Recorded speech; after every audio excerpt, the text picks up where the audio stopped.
Optional, ethics आणि S एमध्ये व्यवस्थित मार्क येत नाही तोपर्यंत तुम्हाला इंटरव्ह्यू कॉल येत नाही. म्हणजे 8% is also high performance optional subject, कारण आपल्याला एक्झाम स्पेसिफिक अभ्यास करायचा आहे. Hi guys, welcome to Dimension IAS. MPSC आता न्यू पॅटर्नमध्ये चाललेले आहे, जो डिस्क्रिप्टिव्ह पॅटर्न आहे, जो UPSCचा as it is copy pattern आहे. पण जेव्हा आपण ह्या सगळ्या पॅटर्नला समोर जात असतो तेव्हा UPSCच्या बऱ्याचशा गोष्टी, बऱ्याचशा ॲनालिसिस इथं पण लागू होतात.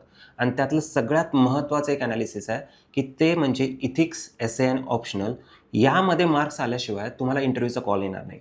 आणि त्यासाठी ऑप्शनल सब्जेक्ट केअरफुली चूज करणं हे सगळ्यात महत्त्वाचं ठरतं. मग त्यामध्ये वेगवेगळे क्रायटेरिया आहेत की कुठल्या ऑप्शनलला किती गायडन्स अवेलेबल आहे, त्याचं बुक मटेरियल अवेलेबल आहे का, त्याचं बाबा सक्सेस रेशो किती आहे, आणि ह्यामध्ये स्पेसिफिकली प्रत्येक ऑप्शनलचा एक सक्सेस रेट आहे. अँड फॉर दॅट मॅटर आपण UPSCचे जे ॲन्युअल रिपोर्ट्स आहेत त्यातला डेटा उचलून त्याचा एक ॲनालिसिस करणार आहे की कुठला सब्जेक्ट आपण पॉप्युलर आहे, कुठला टेक्निकल आहे आणि कुठला नॉन ॲडवायजेबल आहे, म्हणजे घेणं अपेक्षित नाही आहे. तर ह्या 3 प्रकारच्या कॅटेगरीजमध्ये आपण ऑप्शनल सब्जेक्टना डिवाइड केलेलं आहे. त्याचं पर्सेंटेज वाईज, पॉप्युलरिटी वाईज ह्याचं पूर्ण ॲनालिसिस करणार आहे. आता जेव्हा आपण सक्सेस रेटमध्ये विचार करतो तेव्हा सक्सेस रेट म्हणजे नक्की काय, तर जे मेन्सला अपियर झालेले आहेत आणि मेन्समधून फायनल सिलेक्शन, म्हणजे आता यामध्ये इंटरव्ह्यू स्टेज आपण कन्सिडर करत नाही, म्हणजे UPSCच्या पॉईंट ऑफ व्ह्यूने मी सांगतोय की जो मेन्स आहे तो मेन्समध्ये किती अपियर झालेत आणि ॲक्च्युअल फायनल रेकमेंडेशनमध्ये किती आलेले आहेत, ह्यांचा जो रेशो आहे तो सक्सेस. म्हणजे फॉर एक्झाम्पल जर आपण विचारात घेतला, सपोज जस्ट इमॅजिन करा की तुमचे 100 स्टुडंट्स मेन्सला अपियर झालेले आहेत आणि त्यातले 4 स्टुडंट फायनल लिस्टमध्ये आहेत, तर तुमचा 4% हा सक्सेस रेशो झाला त्या ऑप्शनलचा. आणि ह्या प्रत्येक ऑप्शनल सब्जेक्टचा एक सक्सेस रेशो ॲक्च्युअली UPSCनं ॲन्युअल रिपोर्टमध्येच दिलेले आहेत. तो मागच्या गेल्या 3 वर्षातला प्रत्येक विषयाचा आपण सक्सेस रेट समजून घेणार आहोत आणि त्यानुसार आपल्याला कुठला सब्जेक्ट सुटेबल, म्हणजे याच्यामध्ये ही गोष्ट लक्षात घेणं फार अपेक्षित आहे की तुम्हाला इंटरेस्ट असलेले सब्जेक्ट्स, सपोज तुम्ही काही क्वांटिफाय केले असतील किंवा काही सिलेक्ट केले असतील, ते 2-3 सब्जेक्टमधले सक्सेस रेशो किती आहेत त्यानुसार तुम्ही तो ऑप्शनल चूज केला पाहिजे. अदरवाईज काय होईल की तुम्ही अभ्यास खूप करताय पण त्याच्यामध्ये जर तुम्हाला मार्क्सच येत नसेल तर तो तुमचा इंटरेस्ट काही कामाचा नाही, कारण आपल्याला एक्झाम स्पेसिफिक अभ्यास करायचा आहे. ठीक आहे. सो आपण आता सुरू करूया. जेव्हा आपण बेसिक अंडरस्टँडिंगपर्यंत येतो तेव्हा एक बेसिक डेटा आहे की 2021 ते 2023 पर्यंतचा. तर ऑप्शनल सब्जेक्टच्या पूर्वी आपल्याला एक गोष्ट बेसिक डेटा पण लक्षात घ्यायला पाहिजे की किती मुलं अपियर झाले आणि त्यातले किती लोक मेन्सला गेले. जर आपण 2020 आणि 21चा जर डेटा पाहिला तर आपल्याकडे 10,56,835 मुलं प्रिलिमला अपियर झालेले आहेत आणि त्यातले मेन्सला गेलेले 10,500. तेच जर आपण 2022-23चा विचार केला तर 11,52,566 मुलं प्रिलिमला अपियर झालेले आहेत आणि त्यातले जे मेन्सला सिलेक्ट झाले आहेत ते 13,051. खरं म्हणजे हा डेटा तेवढासा महत्त्वाचा नाही जेव्हा आपण हा जो टॉपिक डिस्कस करतोय, पण ओव्हरऑल माहिती असावी की एक्झॅक्टली अप्रॉक्सिमेटली किती स्टुडंट्स मेन्सला असतात. तर 10, 12, 15 हजाराच्या दरम्यान आपण हा रेशो धरू शकतो, depending on the number of post on that particular year. ठीक आहे. जेव्हा आपण पुढे जातो तर मोस्ट पॉप्युलर सब्जेक्ट्स म्हणजे ऑप्शनल सब्जेक्ट कुठले आहेत, आणि हा UPSCचाच डेटा आहे. पॉलिटिकल सायन्स आणि इंटरनॅशनल रिलेशन हा जर विचारला, हा मोस्ट प्रिफर्ड सब्जेक्ट आहे, मोस्ट प्रिफर्ड सब्जेक्ट आहे अमंग द ऑप्शनल सब्जेक्ट्स, आणि followed by anthropology and sociology. म्हणजे मोस्ट प्रिफर्डचा अर्थ काय, नंबर ऑफ स्टुडंट्स. ह्याच्यामध्ये मी पर्सेंटेज लक्षात घेत नाहीये, नंबर ऑफ स्टुडंट्स. ठीक आहे. तर नंबर ऑफ स्टुडंट्स किती लोकांनी हा प्रिफर केलेला आहे. आता ह्याच्यामध्ये पास किती झालेत हे मॅटर करत नाहीये, मेन्सला किती लोकांचा होता किंवा प्रिलिमच्या फॉर्म भरताना किती लोक प्रिफर करतात, ह्या बेसिसवर most number of students are opting for the PSIR, political science and international relation, then anthropology and sociology. म्हणजे ह्याचा अर्थ एवढाच आहे की हे 3 सब्जेक्ट मुलांमध्ये खूप पॉप्युलर आहे किंवा त्यांचा इंटरेस्ट त्या सब्जेक्ट्समध्ये जास्त आहे. पण जर आपण पर्सेंटेज वाईज विचार केला तर म्हणजे 100 by or more students percentage wise जर विचार केला तर कुणी जास्त सक्सेस मिळालेला आहे, कॉमर्स आणि अकाउंटन्सी या विषयाचा 15% सक्सेस रेशो आहे, इकॉनॉमिक्सचा 13% आहे आणि मेडिकल सायन्सचा 12%. या गोष्टी आपण डिटेलमध्ये डिस्कस करणारच आहोत पुढच्या स्लाइड्समध्ये. पण एक गोष्ट लक्षात घ्या की हे जे टेक्निकल सब्जेक्ट आहेत किंवा आपण म्हणू की कोर सब्जेक्ट्स आहेत त्या ग्रॅज्युएशनचे, याच्यामध्ये सक्सेस रेशो मोर दॅन 10% आहे. आता लक्षात घ्या, ह्या पर्सेंटचं लक्षात घ्या की up to 5%, 5 to 7% and 7 to 10%. जर आपण ही रेंज ठेवली तर अप टू 5% हा लो परफॉर्मन्स आहे पर्सेंट वाईज, 5 to 7 हा मीडियम परफॉर्मन्स आहे आणि 7 to 10 हा हाय परफॉर्मन्स ऑप्शनल आहे. म्हणजे low performance optional, medium performance optional आणि हाय ऑप्शनल. तर काही सब्जेक्ट असे पण आहेत की 10+ तुम्हाला पर्सेंटेज देणार आहे, ते व्हेरी हाय परफॉर्मन्सवाले जातात आणि त्यात मेनली तुमचे टेक्निकल सब्जेक्ट्स येतात. त्या गोष्टींवर पण आपण बोलणार आहोत. तर आपण बेसिक डेटाकडे जाऊ की जे पॉप्युलर ऑप्शनल सब्जेक्ट्स आहेत बेसिकली त्या गोष्टींचा जेव्हा विचारला history is one of the popular subject. जर हिस्ट्रीचा आपण पॉप्युलर सब्जेक्टमध्ये पाहिला 2019, 20 आणि 21चा डेटा पाहिला. 2019ला तो 6.8% होता. 2021ला तो 4.4% आहे. म्हणजे याचा सक्सेस रेट डिक्रीज होताना आपल्याला दिसतोय.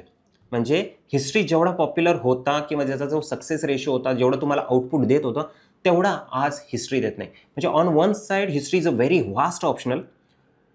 त्याला प्रिपरेशनला खूप वेळ लागतो पण तो तेवढा मार्क देत असता तर तेवढा अभ्यास करण्यात पॉईंट होता. पण आता तो तेवढा मार्क्स पण देत नाहीये आणि तो खूप वाचायला आणि तो तुमचा वेळ कंझ्युम करतोय. तुमचा वेळ कंझ्युम तिकडे झाल्यामुळे तुम्हाला GSला वेळ मिळत नाही. त्यामुळे हिस्ट्री ऑप्शनल घ्यायचा का नाही हा विषय डिस्कशनचा आहे. देन सेकंड जॉग्राफीचा आपण जेव्हा विचार करतो 2019मध्ये 5.5 होता तो आता 2021मध्ये 6.1. सो अप्रॉक्सिमेटली जर आपण 2020मध्ये पण बघितलं तर 7.2. तो 6 to 7% मध्ये जॉग्राफी म्हणजे एक आपण म्हणू की डिसेंट परफॉर्मन्स जॉग्राफी देतोय. म्हणजे जेवढं तुम्ही प्रिपरेशन करताय तेवढा एक स्टॅटिक पॉईंट ऑफ व्ह्यूनं तुम्हाला परफॉर्मन्स तो देतोय. पॉल सायन्स जेव्हा म्हणतो की मोस्ट प्रिफर्ड आहे तो 8.2% म्हणजे one of the high performing optional 8.2 आणि आता 8.9 म्हणजे तो कन्सिस्टन्सली 8.5च्या ॲव्हरेजमध्ये खेळतोय. म्हणजे तुमचं 7+ आहे. म्हणजे 7 to 10 मध्ये जर आपण कॅटेगरीज केलेलं होतं तर तो हाय परफॉर्मिंग ऑप्शनल आहे. तर त्या हिशोबानं पॉलिटिकल सायन्स हा प्रिफर्ड ऑप्शनल आहे. याच्यामध्ये काही डाऊट असायला हरकत नाही. सेकंड पबॅडचा जेव्हा आपण विचार करतो 2019मध्ये तो 8.2% होता आणि आत्ता 8.6. सो अगेन जेव्हा पॉलिटिकल सायन्स नंतर आपण जर विचारात घेतला तर PubAd is also one of the good optional for the performance point of view. त्याच्यामध्ये तुम्हाला स्कोर येऊ शकतो. म्हणजे जर आपण 2011 ते 14 UPSCचाच डेटा उचलला तर त्यावेळी पबॅडचा जो रेशो होता सक्सेस रेशो तो खूप लो होता.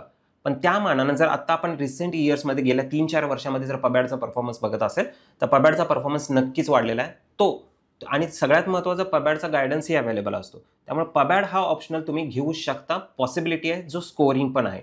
त्यानंतर sociology again one of the favourite or popular subjects ज्याचा 2019मध्ये 10% हा सक्सेस रेशो होतो आणि 2021मध्ये 8.5 म्हणजे अप्रॉक्सिमेटली ऑन अन ॲव्हरेज 9% हा त्याचा सक्सेस रेशो आहे. Very good optional for the scoring.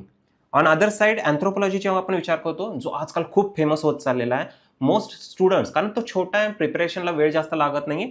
तर अँथ्रोपॉलॉजी हा 2019मध्ये 9% नव्हता आणि 2021मध्ये 7.8% म्हणजे ऑन अन ॲव्हरेज हा 8%च्या आसपास जातो. म्हणजे 8% is also high performance optional subject. म्हणजे सोशियोलॉजीपेक्षा जरी कमी असला तरी अँथ्रोपॉलॉजी इज मोस्ट प्रिफर्ड आणि त्या हिशोबाने हे percentage is a very decent performance. त्यामुळे anthropology is also one of the preferred optional subject for the mains. ठीक आहे. तर अँथ्रोपॉलॉजी म्हणजे हे बेसिकली फार पॉप्युलर सब्जेक्ट्स आहेत. त्याच्याबरोबर अदर पण आहेत काही जे पॉप्युलर आहेत जे कन्सिडर केले जातात पण ते तेवढे पॉप्युलर नाहीत जेवढे आत्तापर्यंत आपण ऑप्शनल डिस्कस केले आहेत. बाकीचे जे पॉप्युलर आहेत स्पेसिफिकली आपण फिलॉसॉफीचा जेव्हा विचार करतो तो फिलॉसॉफीचा 2019मध्ये 6.2% रेशो होता सक्सेस रेट. तोच 2021मध्ये 7.5 म्हणजे हा वाढायला आला आहे. फिलॉसॉफी पूर्वी तेवढे लोक ॲक्सेप्ट करत नव्हते किंवा रेकमेंड करत नव्हते पण आजकाल फिलॉसॉफी हा recommended one of the recommended कारण तो छोटासा सब्जेक्ट आहे पटकन प्रिपेअर करता येतो आणि थॉट प्रोसेसला जास्त प्रोव्होकिंग आहे. त्यामुळे बरेचसे स्टुडंट आता फिलॉसॉफीकडे त्याचा सक्सेस रेशो बघता ओढ त्यांची निर्माण झालेली आहे. त्यानंतर जेव्हा आपण सायकोलॉजीचा विचार करतो psychology is also one of the popular subject. म्हणजे पण स्पेसिफिकली जेव्हा आपण रेशो बघतो 9.1% is the success ratio in 2019, 11.8% in 2021 म्हणजे याचा सक्सेस रेट खूप ट्रिमेंडसली व्हेरी हाय परफॉर्मिंग आहे. पण प्रॉब्लेम काय आहे की दिल्ली सोडून बाकी कुठल्याही रिजनल स्टेट्समध्ये सायकोलॉजीचा तेवढा प्रॉपर गायडन्स अवेलेबल नाही आहे. त्यामुळे जर तुम्ही दिल्ली सोडून दुसऱ्या ठिकाणी कुठं राहत असाल स्पेसिफिकली जर MPSCच्या न्यू पॅटर्नसाठी प्रिपेअर करत असाल आणि तुम्ही पुण्यात राहत असाल किंवा महाराष्ट्रातल्या कुठल्याही रिजनमध्ये राहत असाल तर सायकोलॉजी जरी पॉप्युलर सब्जेक्ट असला आणि परफॉर्मिंग सब्जेक्ट असला तरी प्रिफरेबल नाही आहे कारण त्याचं गायडन्स मटेरियल हे मराठीत अवेलेबल असण्याची पॉसिबिलिटी फार कमी आहे. सो तरीही तुम्हाला करायचं असेल तर तुम्ही त्याच्यावर विचार करू शकता कारण त्याचा परफॉर्मन्स चांगला आहे. त्यानंतर लॉ मॅनेजमेंट इकॉनॉमिक्स हे सुद्धा ह्युमॅनिटीजचाच पार्ट आहे. जरी ते टेक्निकल सब्जेक्ट वाटत असले तरी ते ह्युमॅनिटीजचे सब्जेक्ट्स आहेत. लॉ 10.2 इन 2019 आणि 11.7 इन 2021 म्हणजे हाय परफॉर्मिंग आहे. पण स्पेसिफिकली जेव्हा लॉ मॅनेजमेंट आणि इकॉनॉमिक्सचा आपण विचार करतो तर यासाठी तुमचं ग्रॅज्युएशन किंवा पोस्ट ग्रॅज्युएशन ह्या स्पेसिफिक स्ट्रीम्समध्ये झालं असेल तर तुम्हाला या डोमेनचं या फील्डचं व्यवस्थित नॉलेज असणार आहे. अदरवाईज तुम्ही मेकॅनिकल इंजिनिअरिंग केलं आणि मग लॉचा ऑप्शनल म्हणून विचार करताय तर तेवढ्या तुम्हाला ग्रिटीज व्यवस्थित माहीत नसतात. तर याला अशा प्रकारच्या ऑप्शनल सब्जेक्ट्सना तुम्ही स्पेसिफिकली त्या स्ट्रीममधून येत असेल तरच विचार करा, कारण यांचे परफॉर्मन्स खूप चांगले आहे. पण ह्याचा प्रॉपर गायडन्स तुम्हाला मिळण्याची possibility other than Delhi again थोडीशी कमीच आहे. पण स्टील तुम्ही तुमच्या ग्रॅज्युएशन आणि पोस्ट ग्रॅज्युएशनवर भरोसा असेल तर तुम्ही हा नक्कीच विचार करू शकता. Law management and economics specifically मॅनेजमेंटचा 11% आणि 16.1%, इकॉनॉमिक्स 10.7 आणि 13.2 व्हेरी हाय परफॉर्मिंग ऑप्शनल्स. पण याच्यामध्ये हाय परफॉर्मिंगचा अर्थ असा असतो की याला अपिअर होणारीच मुलं कमी असतात असा त्यामध्ये सक्सेस रेशो जास्त आहे, म्हणजे ते तुमच्या ऑप्शनलला तेवढे मार्क्स चांगलेले आहेत. पण contrary to the perception of UPSC मतलब आता हे इथून पुढं UPSCच्या मुलांना लागू होणार नाही. ज्या स्पेसिफिक एका सब्जेक्टबद्दल मी बोलतोय तो मराठी लिटरेचर. मराठी लिटरेचर जेव्हा आपण MPSC न्यू पॅटर्नच्या पॉईंट ऑफ व्ह्यू विचार करतो is a preferable optional subject, जरी त्याचा परफॉर्मन्स UPSC एक्झामिनेशनमध्ये जरी कारण तिथं नॅशनल लेवलला कॉम्पिटिशन आहे आणि त्यामध्ये वेगवेगळ्या म्हणजे जवळपास तुमच्या जेवढ्या लँग्वेजेस आहेत म्हणजे जेवढ्या काही भाषा आहेत त्याच्या कॉम्पिटिशनमध्ये मराठी लिटरेचरचा जो पर्सेंटेज आहे तो कमीच असणार आहे ॲज युजल. पण जेव्हा आपण विचार करतो स्पेसिफिकली महाराष्ट्रापुरतं तर मराठी लिटरेचर ज्याच्याबद्दल आपल्याला स्पेसिफिकली माहिती आहे, त्याच्याबद्दलचे प्रश्न माहिती आहेत, त्याच्याबद्दलचं नॉलेज आहे, मटेरियल अवेलेबल आहे, टीचिंग अँड गायडन्स पण अवेलेबल आहे. तर गिवन दिस कंडिशन मराठी लिटरेचर जरी UPSCमध्ये लो परफॉर्मिंग असेल, जर आपण 2019मध्ये बघितलं तर 0% आहे आणि 2021मध्ये 12% आहे, म्हणजे जरी हाय परफॉर्म म्हणजे एकदम व्हेरिएशन आहे त्याच्या परफॉर्मन्समध्ये, तरीसुद्धा MPSCच्या न्यू पॅटर्नसाठी Marathi literature can be preferred as a optional subject. ठीक आहे.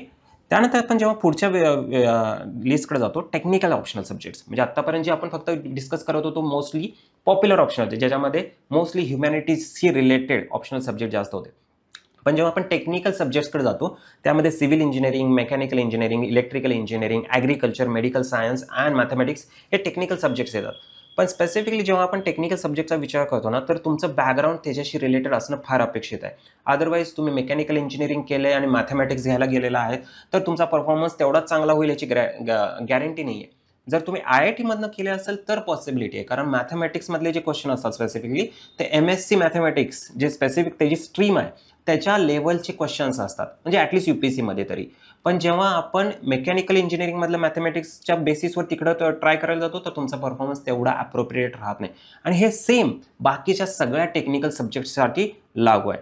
पण जर आपण सगळ्या टेक्निकल सब्जेक्टचा परफॉर्मन्स बघितला, सिव्हिल इंजिनिअरिंग 10.3% इन 2019, 2021मध्ये 7.4%, मेकॅनिकल इंजिनिअरिंग 5.6% अँड 6.9%, म्हणजे compared to the civil engineering mechanical इंजिनिअरिंगचा परफॉर्मन्स थोडासा कमी आहे पण ठीक आहे.